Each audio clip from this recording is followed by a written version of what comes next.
Good evening. Thank you very much for hosting me tonight, and Mazel Tov to everyone who's celebrating in life and legacy. Thank you very much, Esther, for that warm introduction, Judy, and everyone for hosting this evening. I want to begin tonight first by just offering prayers of healing for everyone who, God willing, will have a refuah shalema, a speedy recovery, and also take a moment to acknowledge the first responders and all those who are really putting their life on the line to protect each and every one of us. Right now, we're in an important moment, and I want to really begin by sharing a story with you. The story, I think, in many ways is a paradigm for what we're all experiencing during this period of time. Many of us are familiar with the individual Alfred Nobel, who was the one who endowed the Nobel Prize, but many of us are not familiar with the backstory. Many years ago, Alfred Nobel, it was on the day of his brother's funeral. And rather than open up the newspaper and see an obituary about himself, his brother, he saw an obituary about himself. He didn't like what he saw. In there it said, "We're sorry to announce the passing of the doctor of death, the purveyor of dynamite." And he asked himself in that moment, is this the way I want to be remembered? Do I want to be remembered for harnessing wealth for my own glory, or for making the world a better place? And in that moment, rather than let that awakening go in one ear and out the other ear, he decided to endow the Nobel Prize, for which generations have been the beneficiaries. I share this story because it's not only the premise of the book that I wrote, but I think in many ways it captures the moment that we're experiencing. The book that I wrote speaks about the notion of when you're at a funeral, and as you walk out of the funeral, you have a moment when you say to yourself, I hope they speak about me the way they spoke about that person. Regardless of our faith, we feel we want to do more with life. As we walk out, we want to hug our children a little bit more and focus not only on what is urgent, but what is important.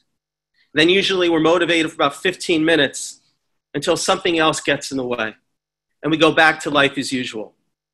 The premise of the book is, what will they say about you when you're gone? How do we identify what is our best self? What is the kind of life we want to lead? And then I take you on a journey of 7 principles to reverse engineer our lives so we lead the lives now for how we want to be remembered. There's no question in my mind that for all of us, locally, in the country, and in the world, we're in this pause. We're in this moment where, as Ralph Waldo Emerson says, in the pause, I hear the call. And the question in this moment is do we think deeply about who we are and who we want to be?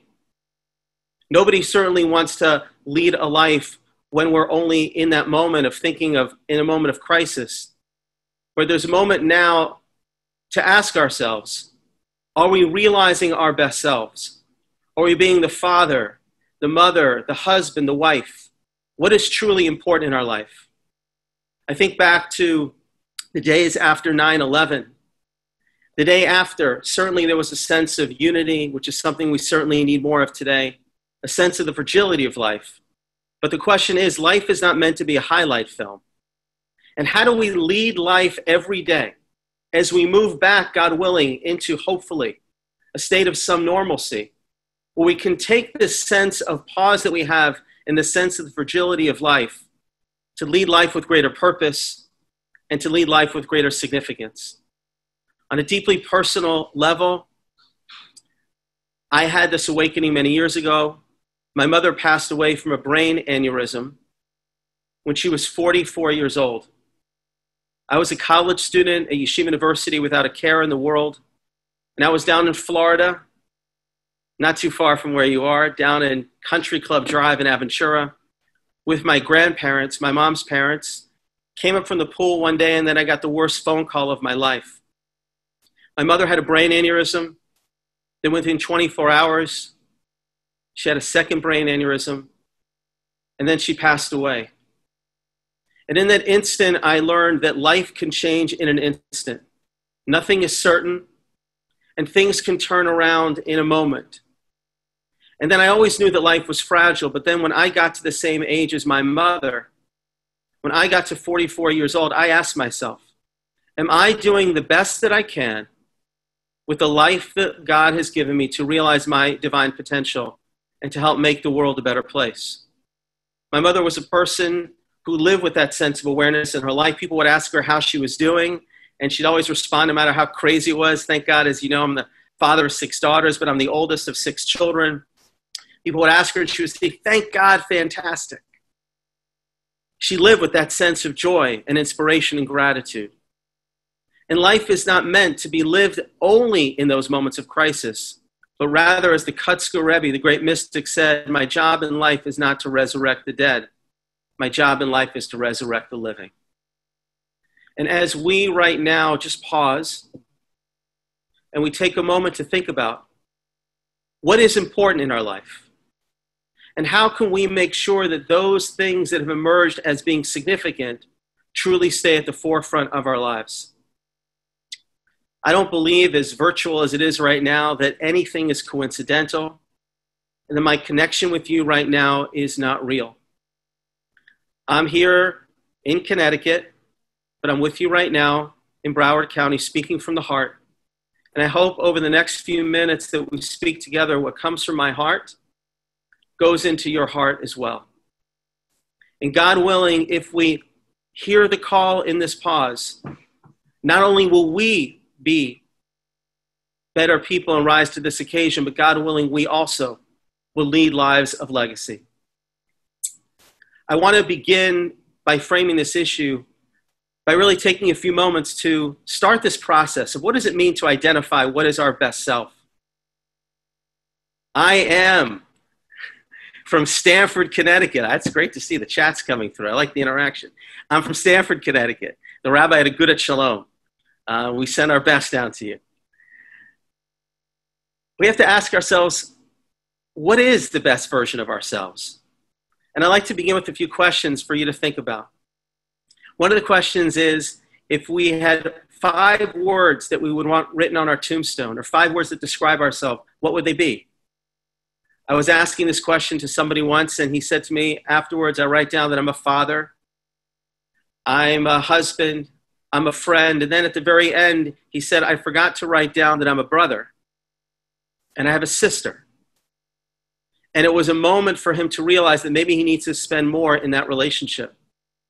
A number of years ago, somebody came from Atlanta, where I grew up, who didn't know my mother.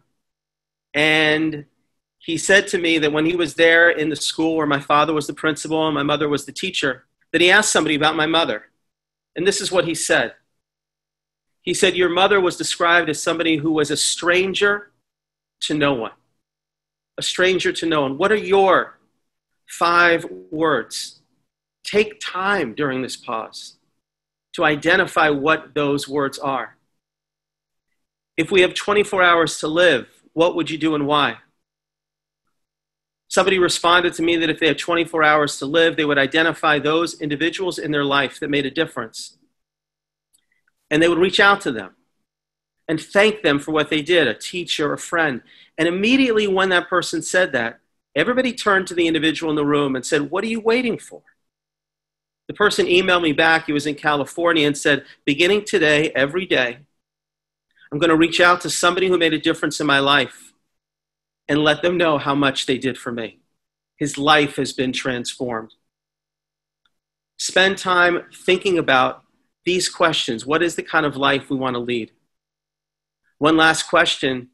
It reminds me, there's a book about an individual who goes to God at the end of their life. And God looks at that person's soul and says, where are your wounds? And the person turns to God and says, I have none. And God says to the person, was there anything in this world worth fighting for? What in our life is worth going outside our comfort zone? This is a moment in our life to begin to identify, to make sure that our bodies are aligned with our souls. If you have a body, raise your hand. If you have a soul is something inside of you that says, I want to have meaning in life. I want to have purpose in life. And the truth is, we all check our stock accounts to make sure that it's on target with what we want. Stock goes up, stock goes down. We check how much exercise we do, but do we make sure that our bodies and souls are aligned and not to wait, God forbid, for a crisis? A great mystic once said the body is compared to a horse, and the soul is compared to a jockey. And the question is, who's leading who? Is the jockey leading the horse, or is the horse leading the jockey? Tonight, I want to share with you a story, a secret, and two strategies to make sure that we do our very best as we are in this pause and as we move out to truly realize our best selves every day, to try to make every day extraordinary, to try to make sure that we're taking the gifts that God has given us and helping make the world a better place. And I want to begin first by sharing a story that takes me back to this past summer when I was in Poland. I took a trip with our synagogue to visit the camps in Poland. And it was a summer day in July, and we were walking in a town called Markowa. And as we were walking, there was a farmhouse that was there.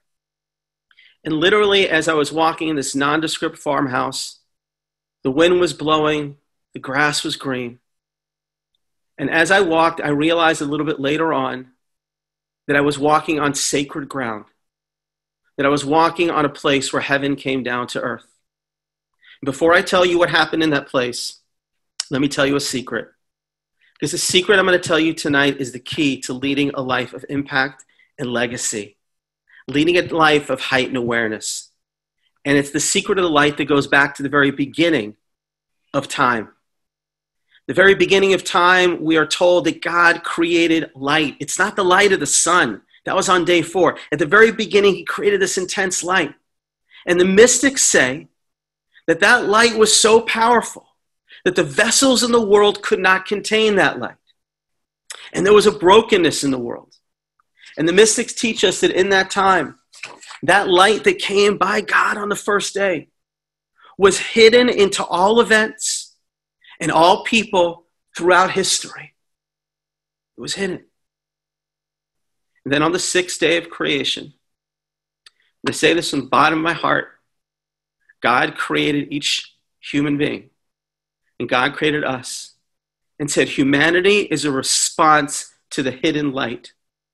And it's my job and it's your job. It's every human being's job from the very beginning of time till there's peace on earth to try to ensure that we reveal this hiddenness, we heal the hurt, we mend the brokenness, and reveal that light. And any time, in any place, and anywhere, each and every one of us can reveal that light that is hidden from the very beginning of time. Now, let me tell you what happened in that farmhouse in Markowa in the summer of 1942. The summer of 1942, there were 2 Jewish families one night that knocked on the doors of the home of Joseph and Victoria Ulma. They were a Catholic family. They had 6 children under 8. And they responded to that hidden light. The 2 families were the Zal family of 6, and Golda and Lanka Didner, who knocked on their door. In that moment, they had a choice. They had a choice. They could have said, you know what, we're going to risk our lives for these Jews. They could have ignored the knock. But they heard the knock, and they opened the door, and they let this family in. And for 18 months, at risk of their life, they harbored these families. 1 Catholic family, 2 Jewish families, but recognizing all children of God. And in the deepest, darkest part of the night, in the midst of the Holocaust, they brought a little bit of light in a place of darkness. Unfortunately, the story did not end well. The Nazis found them. The Nazis killed the Jewish families. The Nazis killed the Ulmas. And they died by trying to find that light. But we need to be inspired to rise to the moment that we're experiencing, to find hidden lights wherever they are. We have a choice tonight. We have a choice. The world seems totally upside down. There's so much tragedy, so many challenges and struggles. But as Viktor Frankl said, between stimulus and response, I have a choice. And you have a choice. And that choice In there is the freedom to either lament the darkness and be surrounded by it and overwhelmed by it, or to choose to increase the light.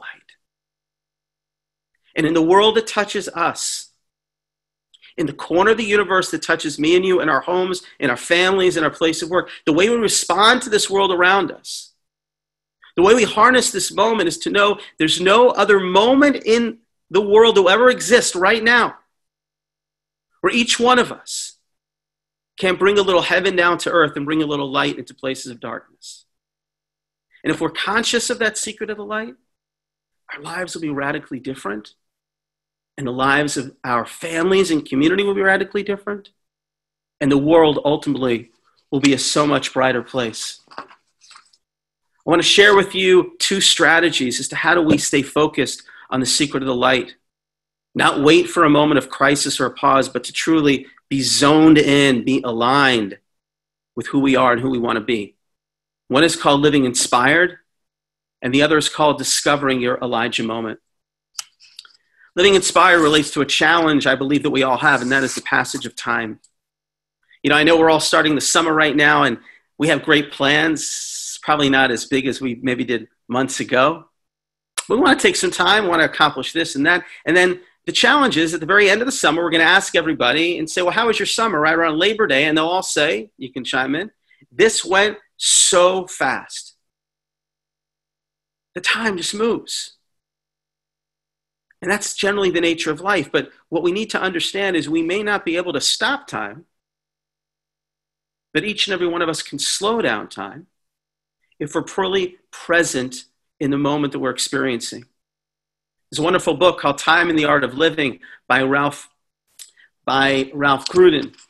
And he writes in there, Robert Gruden, he says, ask yourself right now what you are doing which is worthy of future memory. And how I'm going to remember this moment. Too many of us have CPA. I'm not talking accounting. CPA is continuous partial attention. Can't be focused. Holding this, getting buzzed here. But if we're not present in the moment, there's no potential for turning this moment into something eternal. Some of us have Paul McCartney disease, and some of us have Annie disease.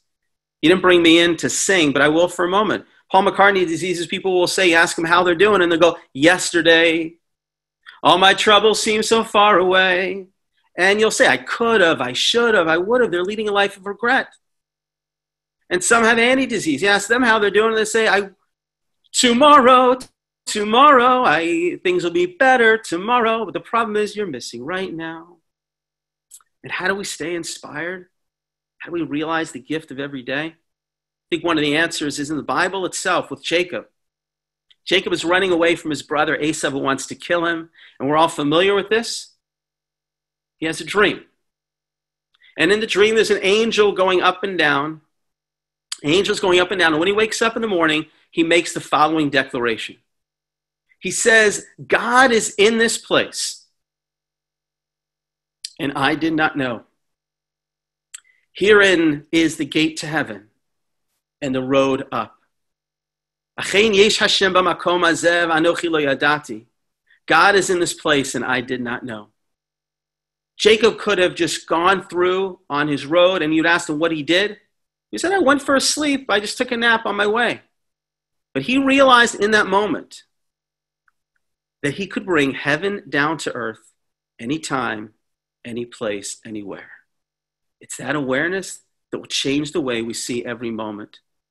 I want to share a story with you that happened to me at JFK when I was sending one of my daughters off to Israel that changed my life and really amplified this message. We send all of our daughters to Israel after high school. And at this time, I was at the airport sending my daughter Michal to Israel. That's actually the first time I'm speaking after she got engaged. She just got engaged 10 days ago.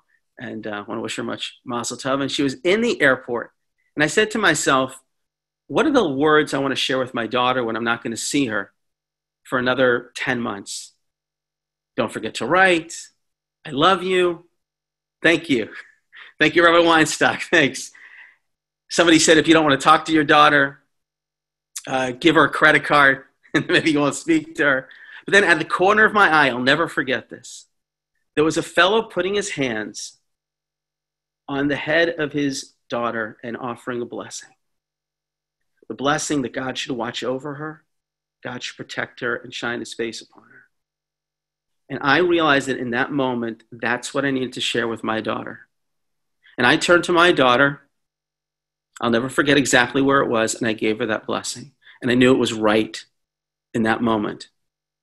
As I was leaving the airport, I said to myself, that feels really good. I want to give blessings to my daughters as well. And you might ask me, well, why don't you do that? Well, my father's tradition is only to give us a blessing before Yom Kippur. And I didn't want to divert from his custom. So I called my father on the phone and asked him or explained the dilemma. And he said to me words that I'll never forget. He said, if you have an opportunity to look your child in the eye or grandchild on a Friday night and give them a blessing, that's what you should do. Then he said to me, if I had to do it all over again, that's what I would have done as well. And from that moment in JFK Airport, literally it was 5 seconds, I started to give blessings on Friday night to my daughters, oldest to youngest. And my wife gives from youngest to oldest. Sometimes it's a traffic jam, all from one moment in time. And then a couple days later, I shared this story, and a fellow named Maury Rosenbaum from the synagogue emailed me and said, it's not too late for your father to start giving you a blessing. So I called my dad and I said, I'm in my 40s, you're in your 70s. Would you mind starting to give me a blessing? My dad said, no, he would love to. And from that moment, my father now lives in Israel. He got remarried. I call him early in the morning on Friday. He calls me Donnie. He says, Donnie, I'm giving you a virtual hug. And he gives me the blessing. Then hours later, I give blessings to my children, all from one moment in time at JFK, where heaven came down to earth. And a moment which could have been transient became eternal. And what's really haunting is I don't know the name of that father that gave the blessing to his daughter. And I can only imagine at the end of his life, he should live and be well. When God's looking at his life, God's going to say to him, remember that time when you gave the blessing to your daughter at JFK Airport? There was a rabbi who was watching you. And so much light was revealed from that moment. And now, wherever my children are, I give them that blessing, all because of one moment in time. I want to share two other stories about living inspired. One is actually another idea from my daughter, Sarah Malka, who's named after my mom. I heard this on national radio. I was listening to the Dennis Prager show, and my daughter answered the phone, and she said, Abba, I can't talk to you right now. I'm on hold on the Dennis Prager show. Well, it was a Friday. It was his happiness hour. And next thing I know, I turn on the radio, and it's Dennis Prager, and he says, I have Sarah on the line from Stamford, Connecticut. What do you do to stay happy? And she said that she writes down something that she's grateful for every day, which I had no idea. And then she said she tries not to repeat herself. To say, well, thank God I'm alive on Thursday. Thank God I'm alive on Friday. It's one thing. She said, I try not to repeat myself. He asked her how many she was up to. She was up to almost 800. 800. And every night I read 50. How can I not be grateful? Living inspired means appreciating the blessings of every day. Just one other story. There was a man who recovered from COVID who was 93 years old. And as he left the hospital, he was in Italy. He was told that he had to pay for the ventilator for one day. And the old man started to cry. The doctor asked him not to cry over the bill. But what the old man said brought him to tears. He said, I don't cry because of the money that I have to pay. I can pay all the money. I cry because I have been breathing God's air for 93 years, but I never pay for it. It takes $5,000 to use a ventilator for one day. Do you know how much I owe God? I didn't thank God for that before. And in the breaths that we take every day, God is saying to each and every one of us, I believe in you. I care about you. Rav Nachman of Breslov says the day we're born is the day when God said to the world needs you. The world needs us. And every moment of every day when we take that breath and we're conscious of it, it's a way for us to stay truly inspired, alive, and cognizant of the fact that every day can be a source of great blessing to reveal the light inside of ourselves. But I want to share a second strategy with you, because it's not only about being mindful and being present in the gifts of every day and bringing heaven down to earth, but it's sharing your light with the world, revealing the light wherever you go, in any encounter that you have. I like to call this the standing room only phenomenon, where you're at a funeral and there's somebody who's standing there. The deceased may not even remember who they are. The family doesn't know who they are, but they're there because of one moment in time. The person who passed away made a difference in that individual's life. And I call it the Elijah moment based on the beautiful story.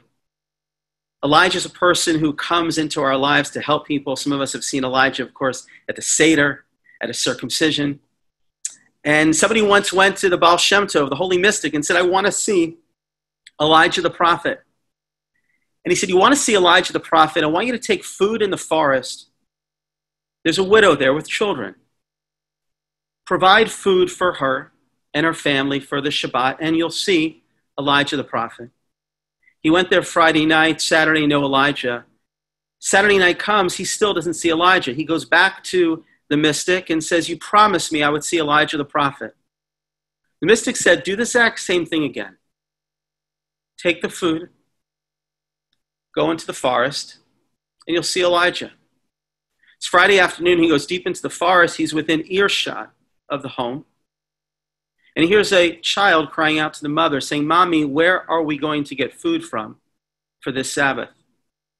And the mother turns to the child and says, just like Elijah came last week, Elijah's going to come again. And it was in that moment that he realized that he was the Elijah that this woman was waiting for. Discovering your Elijah moment means we may not be able to change the world, but we can each change the world of one person. Thought about this when I was speaking to a group of people up in West Hartford, where I was a rabbi many years ago, and asked them about what are their most inspiring moments. And a woman said to me, she was at the supermarket in West Hartford, and out of the corner of her eye as she was getting out of the supermarket, she saw an elderly man getting out of his car with orthopedic shoes, and his orthopedic shoes were untied. And she went over to him and said, is it okay if I help tie your shoes? And as she bent down and as she retold the story, she started to cry. And I said to her, you were crying because in that moment, you were the person that that individual needed most. Mark Twain said the two most important days of our life are the day when we're born and the day we understand why. And there's so many opportunities to seize that moment. When we realize that no encounter is random and we reveal the light in that little exchange, there's so much light that we can bring. A number of months ago, I was in the Philadelphia train station. Maybe I look like I'm a very charitable guy, but there's a fellow who came over to me and he said, can I help him pay for dinner? And there was a Dunkin' Donuts over there. And I said to him, how about the Dunkin' Donuts? And he said, would you mind if I get some Cajun food? I said, okay, Cajun food, it's fine. I went over, it was a lot of dishes there. And I said, what do you want? And he started getting the food. I asked him his name as he took the food. He said, his name is Sam. And I said, Sam, God bless you. And Sam turned to me and Sam said, God has blessed me. God has already sent me you. God has already sent me you. And he sent me, and he sent you during this time, during this pause, to somehow help us realize that in these moments, there's so much that we can do. And when we put that light out there, God enables that light to continue to grow. I like to hang out at Starbucks, and I go to Starbucks now, even it's a little more difficult, but I go there because I see sometimes more people at Starbucks during the week than I do at synagogue. People coming in, but there's opportunities to make people's day. A number of years ago, it was September 11th, and I just felt I was listening to CBS 880 radio in the car. I had my coffee already. And there was a police officer that was saying how it was so great. Somebody gave him a $20 bill just to thank him. So rather than let that go in one ear and out the other, I walked back into the Starbucks and I decided to pay it forward to the person who was coming up next. And I stepped back, and it was a young man with a little baby in a stroller. And the woman at the cashier said, he paid for it. And he walks over to me. He said, why'd you do that? I said, well, today's 9/11. I just wanted to show some goodwill. He said to me, that means so much. I said, why? He said, well, this is in Stanford. He said, I'm a retired New York City police officer, and I was at ground zero on 9/11. One light continues to shine. I started a program which is Flooding the World with Elijah Moments, and a woman sent in a story. She's a NODA. A NODA is a No One Dies Alone volunteer at Stanford Hospital. And this is what she wrote. She said, we're with patients at the end of their life. We become their loved ones. In September, she says, I sat with a cognitively disabled man. At my first visit, he was awake and I fed him vanilla ice cream. And by my last visit, he was heavily sedated. And I held his hand near the end of his life, and somehow I felt even more connected to him than I had before. A few weeks later, I spoke to my family and I shared with them what happened. And the family said to me that this gentleman's father was the doctor who delivered me in Stanford Hospital in 1956. I was there to help this man's departure, and this man was there to help my arrival. The opportunities are everywhere. Just one other story, and then I'll truly bring it home. About 2 months ago, there was a murder that took place in Stanford, a store called Marco Jeweler. Somebody was coming in to try to steal, and unfortunately, the jeweler was murdered. His store was closed. Until about 8 days ago. I was walking past the store, and I saw a young man who was looking to get into the store, and I reached out to him in that moment, and it turns out it was Marco's son, David.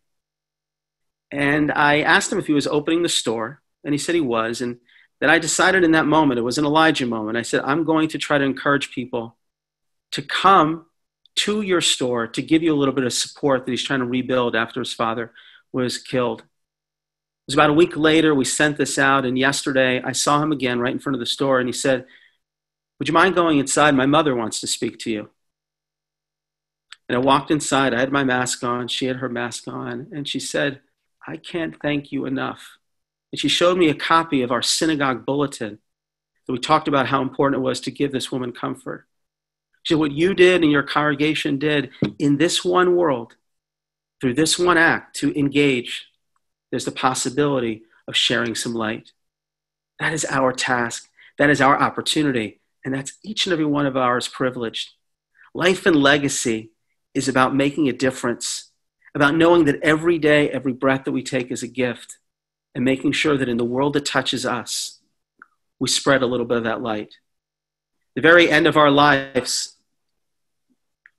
and at the very beginning, we're greeted by an angel. The Talmud says that before any of us are born, we understand the secret of the light. We learn how to find light in the world. And then right before we're born, the angel takes its finger and places it right underneath our nose. And we forget that light. But it's not gone. It's buried deep inside of us.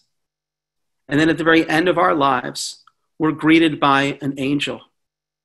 And we recognize that angel. Because that's the angel that planted the light inside of us before we were born. That angel asks each and every one of us two questions. The angel asks us, did you reveal the light that I planted within you? Did you try to make the most of every day, of every breath that I gave you? And did you share that light with the world? Every day, did you try to lift up somebody? Did you try to reveal some light? Did you try to create some healing in a world of brokenness? And I believe that at a minimum, if each and every one of us asks ourselves at the beginning and end of every day, did I reveal some light within me, and did I share that light with the world? There's no question this world will be a brighter place. Now I'm going to try one other thing. I want everyone right now who's here to take a moment to think about somebody who made a difference in your life. I'm going to be quiet for 15 seconds. I want everyone right now to do this with me. Think about somebody who made a difference in your life. Somebody maybe you haven't reached out to. Somebody who's going through a difficult time. Somebody maybe who you always said, I want to call him, but I didn't.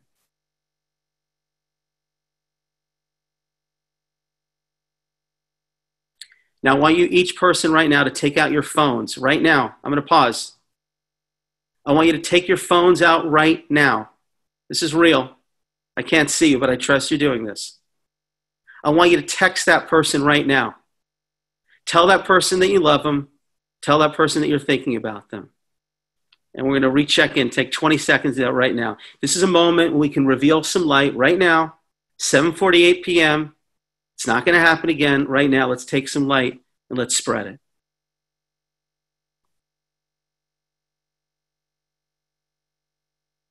I want to offer you a blessing